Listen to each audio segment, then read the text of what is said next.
LARPing, gonna put on my stuff, button all it up. Gonna put on my clanky armory, spot of rust. Gonna tighten up those straps, put on my belt and gloves and everything else, and ready to go with helmet. And we're... No, what? LARP can't... No! Wait, what if I... If I can't LARP, then I will LARP at home.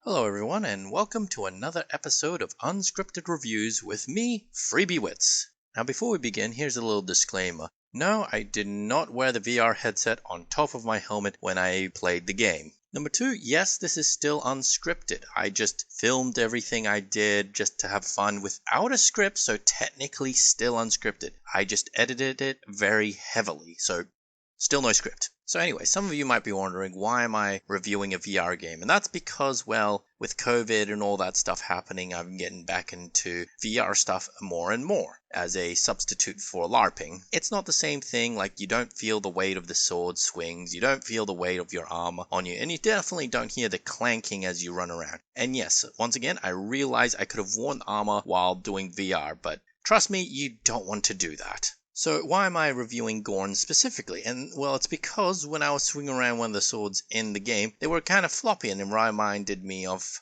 foam swords without anything inside. My own foam swords are a bit more stiffer and such like that, but they still reminded me of foam swords, hence the connection I made. So I'm reviewing Gorn not just as a video gamer, not just as a VR person, but I'm also coming at it from the perspective of a LARPer. So what is Gorn and why should anyone play it? Why should anyone care? What's the point of it? Well, it's a big arena fighter. You grab weapons, you fight each other. It can be a free-for-all, it can be a one-on-one duel, it can be everyone against you. The AI are dumb as bricks. They'll just come at you. They're very simple in their behaviors. The difficulty comes from how many times you have to hit them and how many enemies there are and different kinds of weapons and you having to adapt to all the different strategies and such. Now, another thing that's pretty cool and nifty about Gorn is the variety of equipment you can get. I'm not just talking about weapons like swords and shields and the different kinds of swords or maces and hammers. It's what you can do with them. You can throw them around. You can stun an enemy and then use them as a human shield. You can throw them about.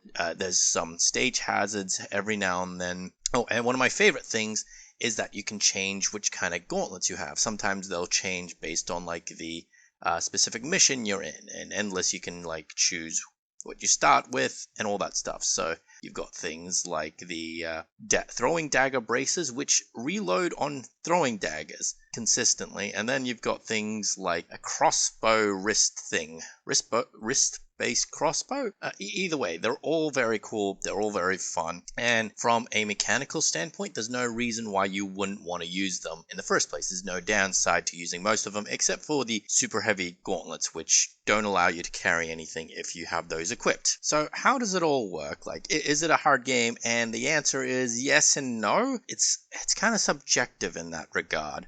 So, like I said before, the enemies are all really dumb as bricks. The AI just walks up to you and just tries to hit you. The biggest danger I find is just the amount of enemies you face. If they hit you once, you go into this state where your character is going to black out or bleed out and die. So one hit is enough to take you down. However, within that time frame, you are given a chance to heal back up. If you kill someone while you are starting to black out or bleed out, you will go back to full health and be okay again. So you are incentivized to just keep going if you're hit. Just go ham. One of the easiest ways to kill someone in an emergency, I find, is to knock them out a bit, like stun them, grab their head, grab the rest of their body, and just pull. Separate. It's something that you're not really supposed to do in LARP. In fact, I would not use this as a actual substitute for LARP. They're both very different experiences. Number one, in LARP, you can't actually kill anyone with a actual piece of metal. You can't stab them. In my LARP specifically, the one I have attended, you can't go for their faces or their crotches, and you definitely can't grab them. Picking up other people's equipment is also frowned upon, looked down, all that stuff. Because, you know, foam swords and such cost so much, it's ridiculous. But let's not get into that right now. In Gorn, you're allowed to do all that stuff. You're allowed to go for what LARP would consider legal plays. Besides that, you can also fight bosses. There are boss fights in the game. I wouldn't say Gorn has a story as such, it's just an interconnected series of fights. It's just a brainless arena fighter. Oh, actually, there is one thing that I will praise Gorn for greatly compared to other VR games, and that is the ability to block things in a way that I'd expect to block them. For example, if I raise my sword vertically and someone collides with it with their own sword, that means I would block that attack. In other games, if I put my sword out in front, they'll just clip through my sword and hit me directly. But in Gorn, of course, it counts as a physics object. This can be a good and bad thing at the same time. Everything's a physics object. Those corpses on the ground, enemies will trip over them. You can pick them up and throw them at enemies. They will trip over other weapons that are falling on the ground. You can push them into pits of spikes. Like I said, everything is physics-based. The friendly fire is totally a thing. So if there's a lot of enemies, just try to position yourself in such a way that they'll hit each other, or just try to fight them one at a time.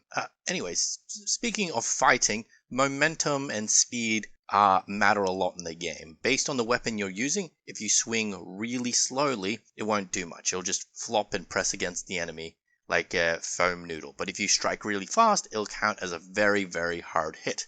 This does lead to an interesting issue, whereas if you just waggle your sword around, it'll think, oh, that's really fast. It must mean you're hitting them really hard, even if you're just doing the equivalent of knocking on a door. Just look at this. And he's dead. In Larp, we call this fairy tapping, and if you're the subject of, well, fairy tapping, you don't count the hits. They don't count as actual damage at all. They're just ignored. But in this game, you can totally go for fairy taps and absolutely destroy someone. Now, you're probably seeing on screen that I move around every now and then, and it is a bit to get used to in the VR realm. I know movement is a bit weird, but Gorn has a few methods of movement. You can teleport and such like that, or you can just stand around doing nothing. If you really wanted to, you can move in the real world, and it does interact in the game to a degree. Like, you can only go so far. Like, the area I'm playing in will only let me take like 3 or 4 steps in any one direction before I run into a literal physical wall. Another way of movement in Gorn, which is the one I'm doing, is when you press certain buttons, it behaves as if you're grabbing the ground and like dragging yourself in one direction or another. So it looks like when I'm raising my hands and going back and forth with them, like a running animation, that's what I'm doing, and that's why I'm moving in those specific directions. It does make it a bit awkward when you're already holding a weapon, and I've accidentally stabbed someone with a sword while trying to hold the ground and moving my hand forwards to grab the next bit of ground, only to find it in the stomach of someone trying to pilfer my brain with their own sword. So, you know, it's not really that bad.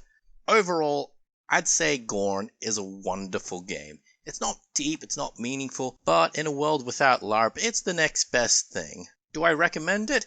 Not really. VR is very expensive, and for the amount of time I've spent on it and the enjoyment, I don't know if I could in good faith tell people to go out and buy it. But if you already own VR and you don't have Gorn, then yes, go for it. Gorn is wonderful. Anyways, that's my unscripted review of Gorn. I hope you all have a wonderful day, stay safe, and bye-bye.